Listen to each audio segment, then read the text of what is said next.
Hola, buenos días. Me llamo David. Trabajo en Támara Ingeniería y voy a presentarles aspectos para el dimensionamiento y puesta en obra de los equipos estos de pretratamiento en entornos portuarios.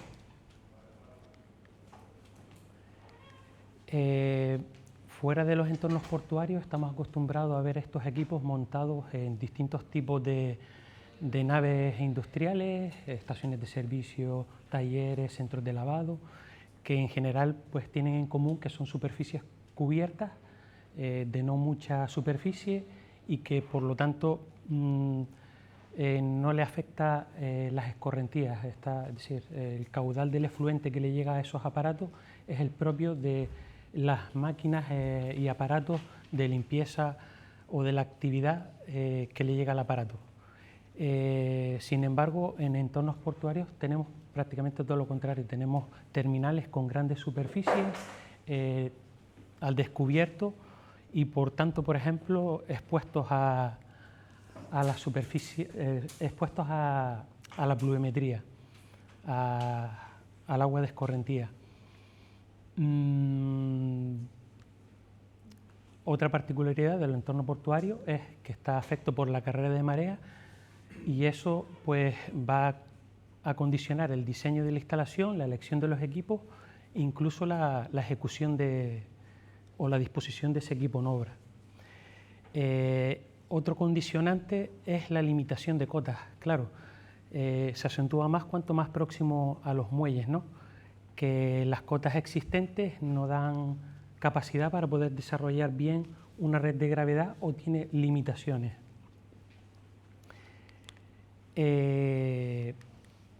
En cuanto a normativa, para dimensionar esos aparatos de pretratamiento, el separador de hidrocarburos o el que se trate, utilizamos la norma que está ahí, la UNE EN 858/2, que tiene esa expresión. Básicamente tiene en cuenta el caudal de lluvias, que generalmente es el más representativo en zonas donde son superficies descubiertas, y por otro lado los caudales de los propios equipos con los que desarrollan la actividad, máquinas limpiadoras, lo que sea, ¿no?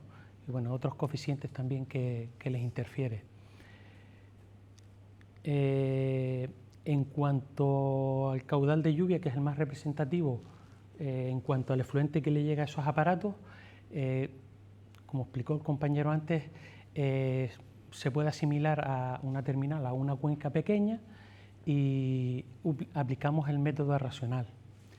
El método racional lo encontramos en la instrucción de carreteras, en las 5.2 IC de drenaje superficial, y tiene esa expresión. El caudal depende de esos parámetros, de la intensidad de precipitación, del periodo de retorno. Hablando del periodo de retorno y de la peligrosidad y daños que se pudieran causar aguas abajo de ese equipo, como estamos prácticamente a pie de muelle, el arrastre o daños que se pueden ocasionar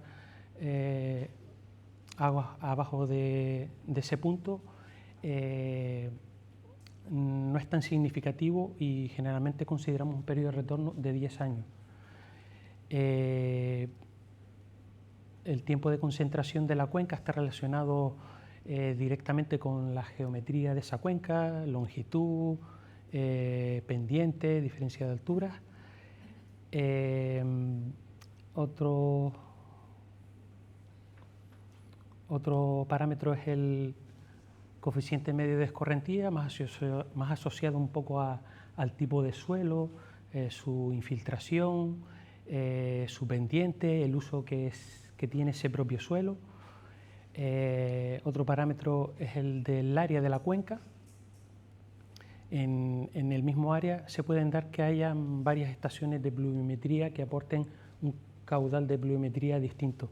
Hay una forma de prorratear o ponderar más bien y llegar a una precipitación para el cálculo. Y bueno, otro coeficiente de corrección. Decir que también la recomendación de obra marítimo, la 4.118 que trata de pavimentos portuarios, también utiliza el método racional para el tema de cálculos de drenaje de pavimentos portuarios. Un poco a modo de distinción con el de la instrucción de carretera, es que para el tiempo de concentración de la intensidad de precipitación recurre a una publicación, la Administración Federal de Aviación, que está muy experimentado en temas de superficies hormigonadas de aeropuertos y cuencas urbanas. Y es verdad que en el entorno portuario casi todo es pavimento de hormigón, salvo los viales de rodamiento. Vale, una vez ya tenemos el tamaño nominal del separador, nos queda ir al fabricante, ver los modelos y elegir uno que cumpla con esas capacidades mínimas. En cuanto a los aspectos para el dimensionamiento y puesta de obra de los equipos, vamos a basarnos en la instalación de equipos que hemos instalado en 2 terminales portuarias recientemente. Uno es la ampliación de la terminal de graneles sólidos en el muelle de Arinaga, es una concesión de Yecasa, y ahí instalamos un separador de hidrocarburos. El otro ejemplo que veremos es el Centro Náutico de Embarcaciones Deportivas en el Muelle del Refugio, en el puerto de Las Palmas, el concesionario Rodritol, y ahí instalamos 3 unidades de carenado. Ya luego el compañero Julio nos comentará la diferencia entre los 2 equipos, pero adelanto que las unidades de carenado tienen una mayor capacidad de pretratamiento, porque no solo trata las macropartículas y los hidrocarburos, sino que adicionalmente también la contaminación del material en suspensión, las micropartículas, tanto de carácter orgánico como mineral. Es importante que tanto en la fase de proyecto, de dimensionamiento, como ya en obra, se cuente con el asesoramiento y las recomendaciones del fabricante en cuanto a la manipulación del aparato y demás. En este caso hemos trabajado con la empresa Denau y el compañero Julio, que luego hará otra intervención. El primer ejemplo es la ampliación de terminal de graneles sólidos en el muelle de Arinaga. Tenemos la ampliación de concesión, unos 4.500 metros cuadrados, y en esa terminal se separó una parte que se consideró como red de pluviales y otra parte en la que se consideraba que se iba a tener más carga de contaminantes, en cuanto a lluvias. Es decir, que se consideró en esta terminal una zona en la que se pudiera trabajar con almacenamientos de productos que pudieran tener carga contaminante asimilable a una red de hidrocarburos. Esta zona se puso pavimento flexible, pavimento asfáltico, y esta se hormigonó, que es la que se va a considerar como red de aguas hidrocarburadas. Tiene una superficie de unos 1.300 metros cuadrados y básicamente esa terminal tiene un 1% hacia el muelle, y en esta parte baja se recoge todo y se conduce a este punto, que es donde se puso la unidad del separador de hidrocarburos. La cota de muelle, fíjense que tiene una cota de unos 5,20 en este punto, y fíjense por ejemplo en la altura del equipo, que tiene unos 2 metros de altura, con lo cual estamos muy próximos a las carreras de marea. Bueno, en definitiva, se hizo el cálculo de la pluviometría, que es la que afectaría a ese equipo, y se obtuvo una pluviometría un caudal máximo de 10 litros segundo. Se eligió el equipo en base a la tabla de características y nada. En cuanto a los aspectos del dimensionamiento y la puesta en obra, las limitaciones son las que ya hemos comentado. Por un lado, las conducciones de la red de recogida de hidrocarburos, de aguas hidrocarburadas, se ha hecho por gravedad. Eso condiciona la cota con la que se llega y se sale del equipo. Este es el equipo. Y por otro lado, está afectado por la carrera de marea, por lo tanto, para la supresión necesitas dotarlo de un lastre. La solución realizada en este entorno fue ejecutarlo directamente dentro de la zanja, porque las carreras de marea lo permitían, o se buscó para que pudiese ejecutarse el aparato directamente en el hueco de la excavación. Básicamente haces la excavación, regularizas la base con hormigón de limpieza, posicionas el equipo, haces un tratosado con arena 0,5 y a continuación le pones el lastre para la suspensión. Es un anillo en torno al separador de hidrocarburos. En este caso no solo se hizo el anillo, sino se completó hacia los extremos de la excavación. Posteriormente haces las conexiones y continúas con el trasdosado del equipo, con Sahorra. El inconveniente grande de esta lección fue que solo con el equipo, incluso con un realce de 45 centímetros que se pone en la boca, no fue suficiente para llegar a la rasante de la terminal. El tema es que para que el operario pueda hacer las labores de mantenimiento y demás, tiene que poder operarlo. Entonces, lo que es común cuando no se llega es hacer unas cámaras de X altura para absorber esa diferencia.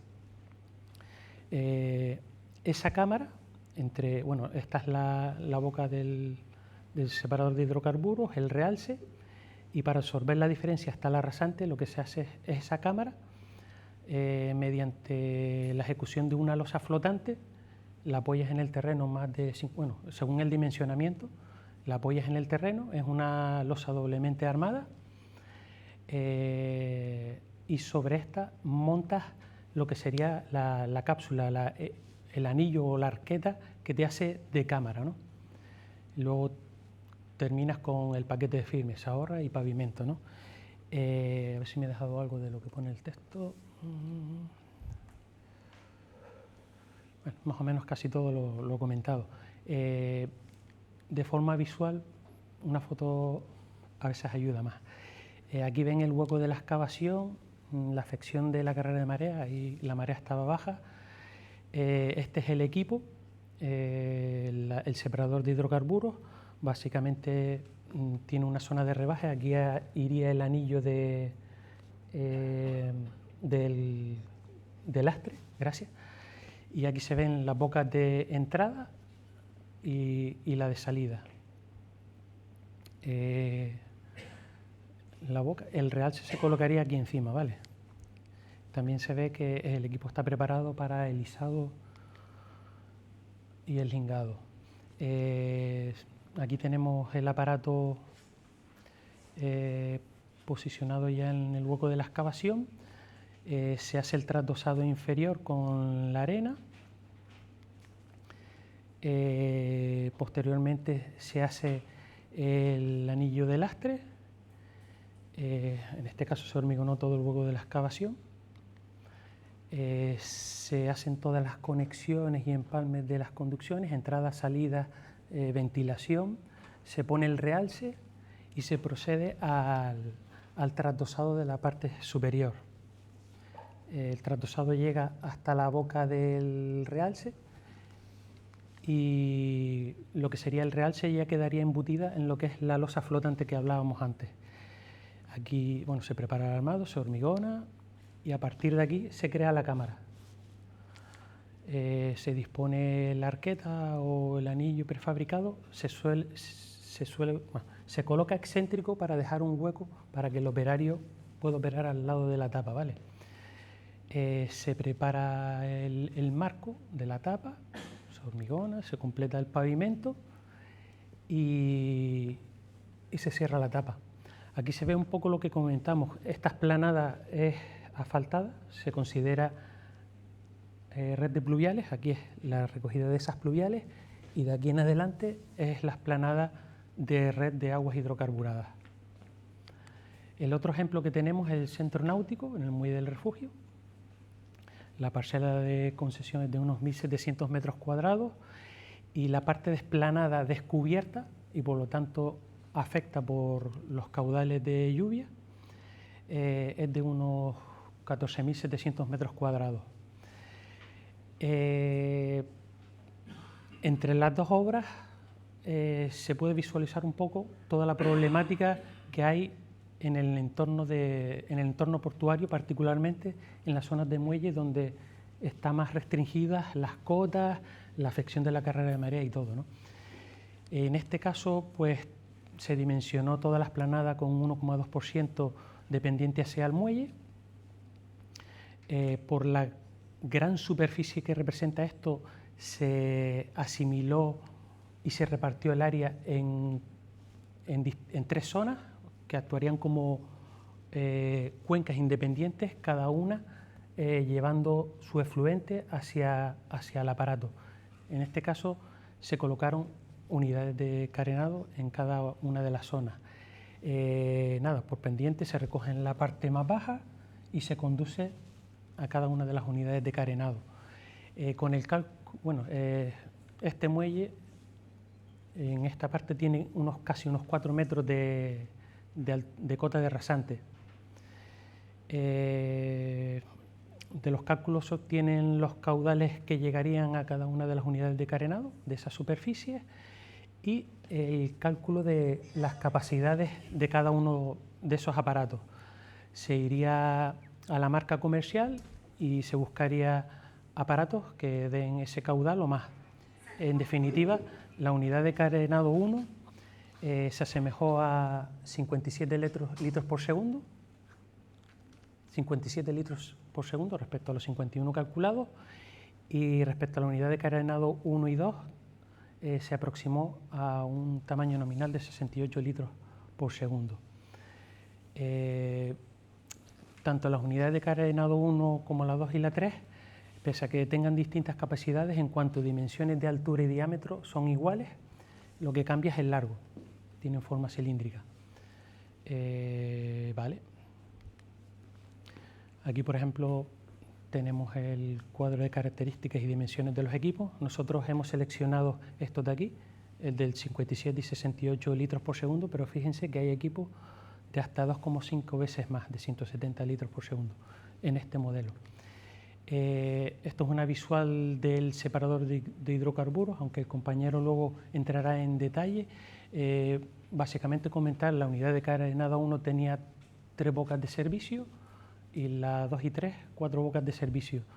La primera boca es para la decantación de las macropartículas y las intermedias son para las micropartículas. La tercera boca, en ambos casos, es para la parte de separación de hidrocarburos. Condicionantes y limitaciones igual que en el otro caso. En este caso se descartó la opción del bombeo por las grandes distancias, hay más de 250 metros. Aparte,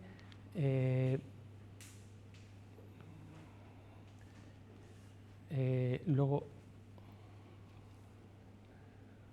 la otra limitación es la misma que la de antes, por las cotas a las que llegas a los equipos que te condicionan la instalación. Es decir, te condiciona las cotas con las que llegas con la red de gravedad de la red de aguas hidrocarburadas. Y también pues la carrera de marea. Fíjense que en este caso respecto a la 4 de rasante tenemos la carrera de marea aquí a la 3. Entonces hay necesidad de lastrarla.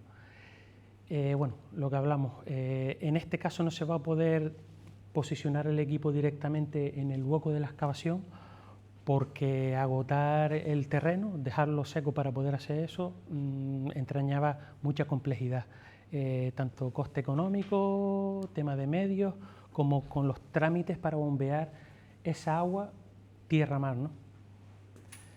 Entonces lo que se decidió como solución es ejecutar el conjunto del lastre más el equipo, ejecutarlo fuera del hueco de excavación.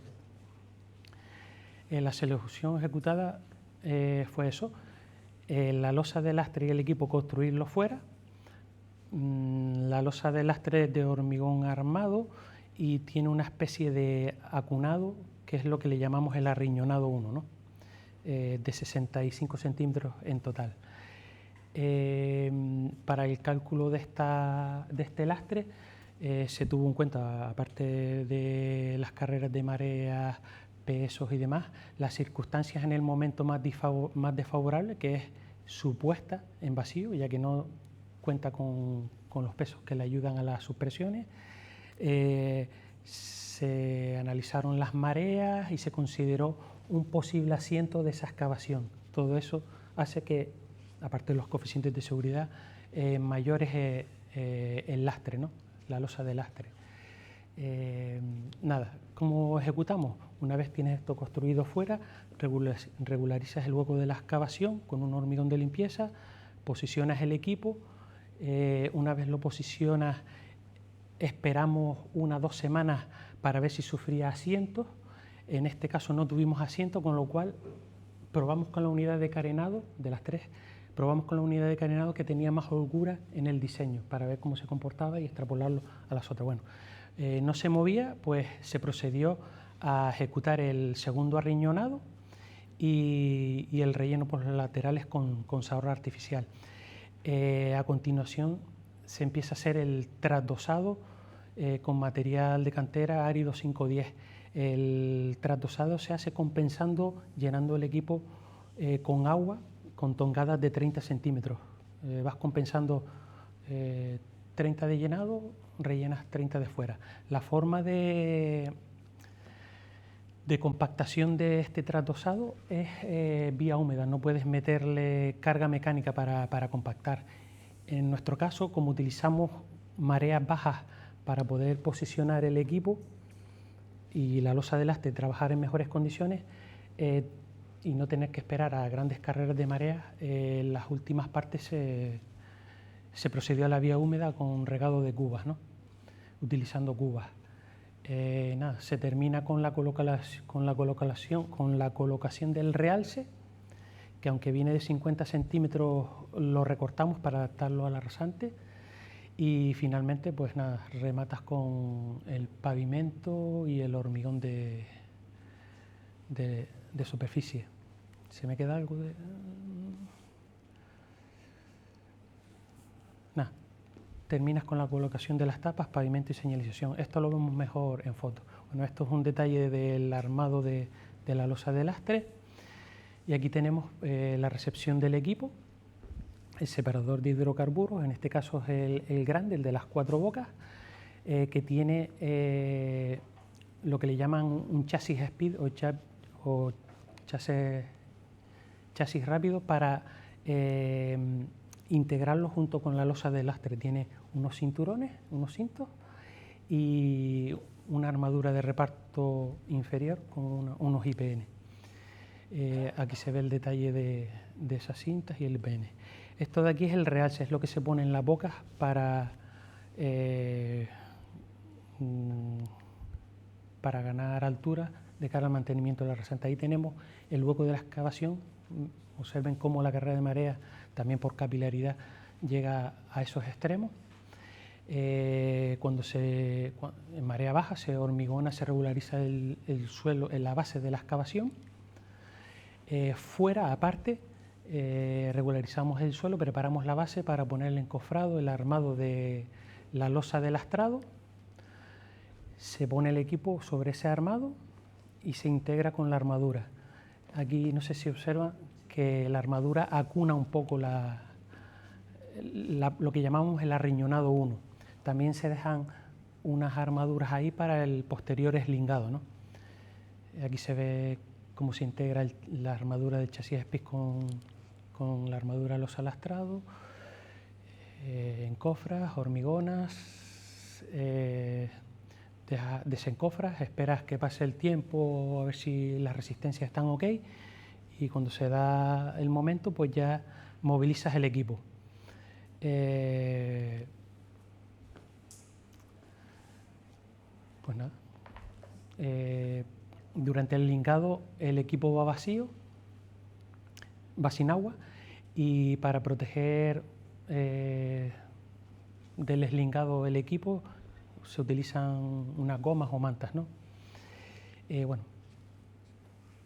ya posicionado en el sitio, se esperan 1 o 2 semanas a ver si ha sufrido asiento y si todo está correcto, se procede al relleno perimetral de la losa lastrado con la sahorra y se prepara ya sobre esa losa el arriñonado, el segundo arriñonado, ¿no? Con hormigón en masa. Ahí lo tenemos ya hormigonado y finalmente se procede ya al relleno del trasdosado, compensando con agua dentro de las cámaras, ¿no? Para ir compensando los esfuerzos. Ahí se ve el árido del trasdosado, cómo se va reposado, y la propia marea va compactándolo y asentándolo.